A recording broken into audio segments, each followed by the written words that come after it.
यही है कि मान्यवर साहब का जो बहुजन समाज को जो इकट्ठा किया था, आज हम सब लोगों ने देखा और आज दिल्ली वासियों ने भी देखा होगा कि किस तरीके से मान्यवर साहब ने अपने कुनबे को जोड़ने का काम किया।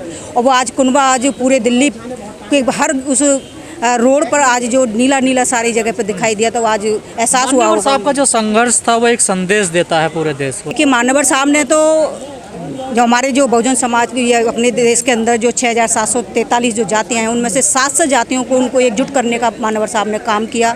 बहुत इतना संघर्ष किया, पूरा जीवन उन्होंने लगा दिया। 1977 से उन्होंने स्टार्ट किया।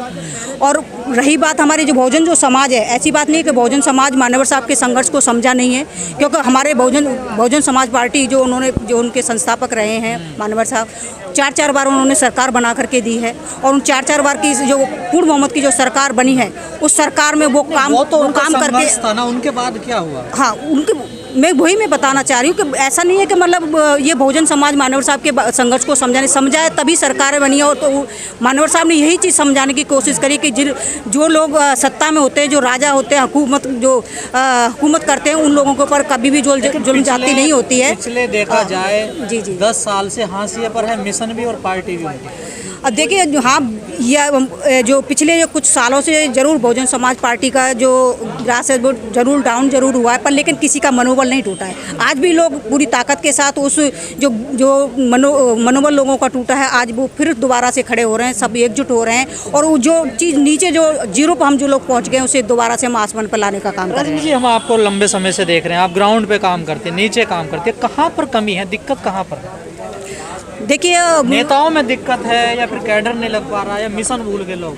नहीं, ऐसा नहीं है कि लोग मिशन भूल गए, पर हाँ, एक जरूर मैं बात कहूँगी, क्योंकि हम लोग भी क्षेत्र में काम करते हैं। जैसे मान्यवर साहब की जैसे कैडर वाली जो बात बार बार निकल के आती है, वो कहीं माने में फिर भी ठीक है, क्योंकि लोग जो जिस तरीके से मान्यवर साहब के टाइम पे कंटिन्यू लगातार जो कैडर चलते रहते थे, उस कैडर के माध्यम से लोग बारीकियों को समझते थे और वो समझ पाते थे कि हमें क्यों बाहर निकलना है, क्यों मान्यवर साहब के साथ चलना है, या क्यों हमें अपनी बहुजन समाज पार्टी के साथ सत्ता बनाने के लिए हमें आगे बढ़ना है। तो वो सारी चीज़ें हमें कैडर के माध्यम से बहुत पता चलती है। ये समझा नहीं पा रहे कि नाकाम है क्या? नहीं, ऐसा नहीं है कि ये लोग नाकाम है या समझा नहीं पा रहे हैं, पर ये हमारा जो बहुजन समाज है वो थोड़ा सा क्या है कि मैं ये कहूँगी कि वो थोड़ा सा लालच में, या ये कह लो कि लोगों की बातों से भ्रमित होने के लिए लग गया है। जैसे कि अगर हम मसलन हम बात करें केजरीवाल की, जिस तरीके से उसने जो फ्री का जो आइटम दिया, तो हमारी जो भोली भाली जनता है ना, उनको ये लगता है कि ये जो चीज़ मिल रही है, वो जो मिल रही है वो ले लो। वादा करिए ना फ्री का, जब सभी कर रहे हैं तो आप क्यों पीछे? आप भी तो राजनीति करने आए हैं ना। देखिए, नहीं सर, देखो,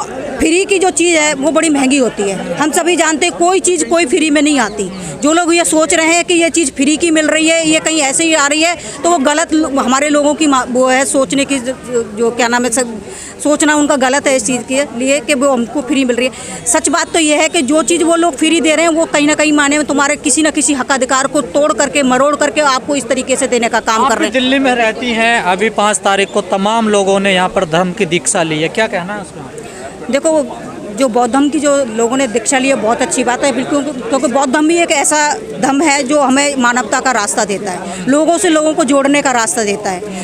और जो लोग जो ऊंच नीच की चीज़ों से जब ऊब जाते हैं ना, जैसे हिंदू धर्म के अंदर लोग, ऐसी बात नहीं, हम सब लोग हिंदू ही पैदा हुए थे, हिंदू ही, लेकिन जब हमने हिंदू के रीति रिवाजों को देखा, उनके सिस्टम को देखा, किस तरीके से हिंदू के नाम पर जब हमारे ऊपर जब अत्याचार अन्याय करते हैं ये लोग, और जब हम हिंदू नहीं रहते, तो अगर जब हम हिंदू ही नहीं रहते तो फिर हमारे इसे हिंदू धर्म में रहने का कोई फ़ायदा नहीं। हमें ऐसी जगह पर जाना चाहिए जहाँ हमें एक समान हम लोग सम्मान नहीं है आपका हिंदू धर्म? बिल्कुल, हिंदू धर्म में सम्मान है ही नहीं, वहाँ ऊंच नीच का मामला है सारा, क्योंकि ये ऊंचा है, ये राजपूत है, ये ऊंचा है, वो भी हिंदू, दलित है वो भी हिंदू, पर वो नीचा है। भाई ये कैसा धर्म है? कहा जाता सबश्रेष्ठ धर्म है ये हिंदू धर्म। अब जिनको लगता होगा कि भाई ऊंच नीच में उनको लगता है कि इसमें हमारा सम्मान है, तो उनको लगता होगा बड़ा धर्म, लेकिन हम अगर अपनी खुद की सोच कहें, खुद का अनुभव कहें, तो हम ये कहेंगे कि भाई हिंदू धर्म ऊंच नीच का धर्म है, मानवता का धर्म नहीं है, सामनता का धर्म नहीं है। वो सिर्फ एक ही धर्म है, बौद्ध धर्म, जो बाबा साहब हम लोगों को दे के गए, और हमें बौद्ध धर्म के मार्ग पर ही हमें चलना चाहिए। और बीजेपी को दिक्कत हो गई है? बीजेपी को दिक्कत इसलिए हो गई क्योंकि उन्हें पता है कि किस तरीके से हम हिंदू धर्म के नाम पर लोगों को बेवकूफ़ बनाते रहते हैं। जब मन करता है हमें कुचलने के लिए तैयार हो जाते हैं, तब हम उनके लिए हिंदू धर्म नहीं होता। हमारी बहन बेटियों के साथ अन्याय अत्याचार होता है, तब उनकी हिंदू वाहिनी हमारे लिए नहीं खड़ी होती, तब कहाँ चला जाता उनका हिंदू धर्म। तो ये चीज़ हमको समझ आ चुकी है कि किस तरीके से वो हमारे लोगों को यूज करने का काम करते हैं, हमारे लोगों के दिमागों को खेलने का काम करते हैं हिंदू धर्म के नाम पर। जिस तरीके से देश के अंदर उन्होंने इस जो प्रपंच चला रखे हैं हिंदू धर्म के नाम पर, तमाम तरह की वाहिनियाँ खोल दी, तमाम तरह के संगठन खोल दिए, वो सिर्फ और सिर्फ हमारे लोगों को कुचलने के लिए, उन्हें प्रताड़ित करने के लिए, उनको शोषण करने के लिए उन्होंने खोली हुई है। मैं एक अधिवक्ता हूँ, प्रैक्टिस करती हूँ, दिल्ली बॉर्न हूँ, दिल्ली में मेरा जन्म हुआ है। इन महापुरुषों को मैं अपने जीवन में इसलिए रखती हूँ क्योंकि मुझे घर से इनके बारे में सुनने समझने को मिला है कि एक संघर्षरत व्यक्तित्व है, जिन्होंने संघर्ष के दम पर वो पाया है जो समाज के हित में है। मतलब उनके संघर्ष को याद कर आप आज यहाँ पर आई हैं। हाँ, मेरा आज यहाँ पहला दिन है। उनके संघर्ष को जिस तरह से उन्होंने अपने जीवन में संघर्ष किए हैं, उनकी विल पावर को मैंने देखा है, वो स्मरणीय है, पूजनीय है, माननीय है। उन्होंने जीवन में जिस प्रकार संघर्ष किया है वो एक इंस्पिरेशन है हम लोगों के लिए कि हमें कभी भी किसी भी परिस्थिति में निराश नहीं होना चाहिए और अपने संघर्ष को जारी रखना चाहिए। अभी जो मौजूदा हालात देश में चल रहे हैं या जो मौजूदा सरकार है या संगठन है जो वो काम कर रही है, क्या उनसे आप खुश नहीं है?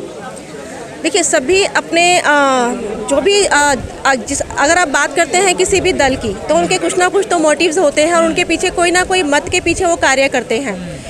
नीचे उनको किस तरह से प्रेजेंट किया जा रहा है, रिप्रेजेंट किया जा रहा है, ये एक अलग सब्जेक्ट है।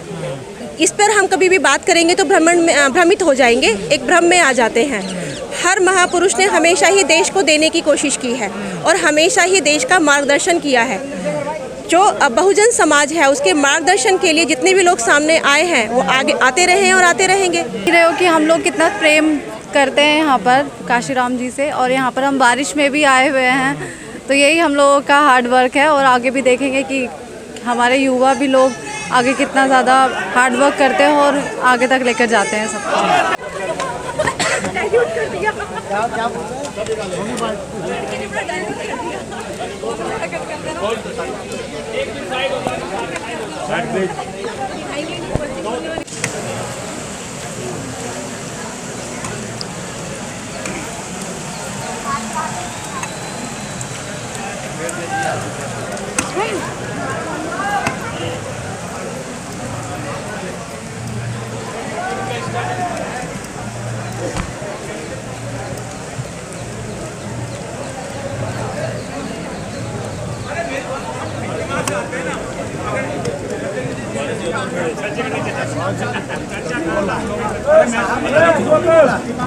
जो उन्होंने कहा वो बिल्कुल बात आज भी सच्ची खरी उतर रही है। हाँ, पहुँच